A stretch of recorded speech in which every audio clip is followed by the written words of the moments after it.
Here I have the great privilege of presenting you all with, after having had the great pleasure of viewing 1987's The Testament of Randolph Carter, directed by Andrew Leman.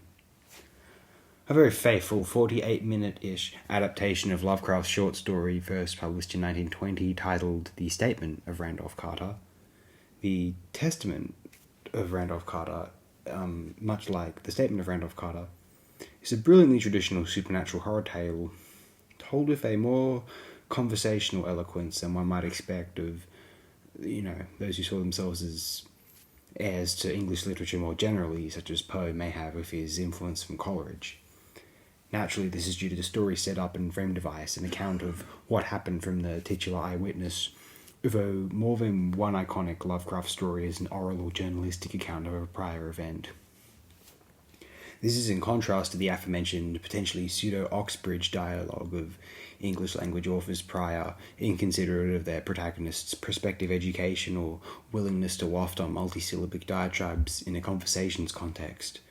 Lovecraft reads less like a writer obsessed with manicured, impressive sentences and sophisticated use of language, but rather a man with a very good vocabulary on top of his memory who uses it to tell a brilliant story in a bar. The most brilliant story you'd ever heard, competing with most stories you've read, except in Lovecraft's case, stories are written. This perhaps made it easier for Lovecraft to refer to and avoid describing, yet giving an impression of, the apparently indescribable, by positioning it within a mortal character's futility at explaining what occurred to them.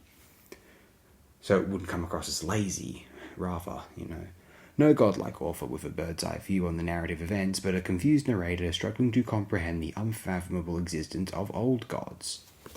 So Lovecraft's telling by his fictional oral recreation of events breathes life into an otherwise highly functional and straightforward horror mystery thriller. It is Andrew Leman's filmic choices and the specifics of his unique, economic for the production, but also creatively evocative home video rendition of the filmed stagings, which elevates the material that he deals with, that he's transcribing. Shot on video, the events have an ethereal, dreamlike quality. The lighting setup is unreal, obviously an amateur film production, and yet its oddness further enhances the weird, alien, the uncanny. Watching it in one's room on a television screen at night, one imagines a glossier production would feel too slick and professional, unreal in a jarring sense, whereas with its aesthetic as is, this production, it takes place in an unusual dimension or a world, a perspective, a consciousness, Randolph Carter's, which just isn't right anymore. It enhances the fantasy element for me, or at least the weird fantasy element, because when the real world feels weird, when a dream feels really weird, it doesn't feel like an episode of Guillermo del Toro's Cabinet of Curiosities, although that was a rather fun program, don't get me wrong. It feels like an old, unusual, shot-on-video, trippy BBC production, or like those odd dream sequences in I, Claudius, if you remember those. Yeah, who remembers, I'm asking people to remember I, Claudius, but it aired years ago, and then some weirdos like me actually still watch programs like that. If one has the opportunity to view The Testament of Randolph Carter, I cannot recommend so enough, and especially for Lovecraft devotees, you will all just totally love it. Director of this production, Andrew Leman, is associated with the H.P. Lovecraft Historical Society and was also responsible for 2005's neo-silent film The Call of Cthulhu. More on that later in the following days. One of the best Lovecraft adaptations on film yet, and probably, definitely, one of the least expensive. I hope you, as I do, find this very empowering. Sincerely, don't let money prevent you from making films. If it is, instead, let it fuel your imagination and create something different, distinct, aesthetically unusual, and inevitably unique. Film what only you could film.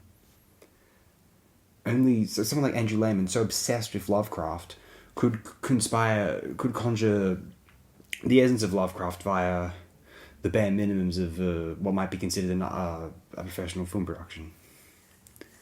Another day, another Lovecraft film. If you are among the squeamish of this earth, this is one of the films which you could certainly stomach in our H.P. Lovecraft Christmas.